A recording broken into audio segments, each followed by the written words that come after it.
সূরা কাহাফ পড়ব। যারা কোরআন পড়তে পারেন না তারা শুনবেন, আর যারা পড়তে পারেন তারা নিজে পড়বেন।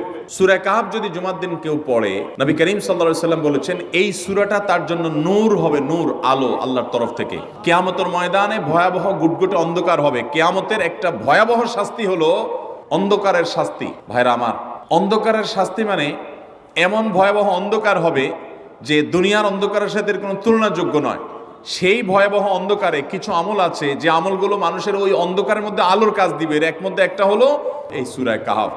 অন্য অনেক উলামা ইকরাম বলেছেন এর ব্যাখ্যা হলো সূরা কাহাফ যদি কেউ এক বৃহস্পতিবারে পড়ে, পরের বৃহস্পতিবার পর্যন্ত, এক শুক্রবারে যদি পড়ে, পরের শুক্রবার আগ পর্যন্ত পুরো সপ্তাহব্যাপী তার ভিতরে নূর, ঈমানের নূর, তাকওয়ার নূর, ইলমের নূর, আমলের নূর, ভালো মানুষ হওয়ার নূর তার ভিতরে আল্লাহ তাআলা সৃষ্টি করে দিবেন।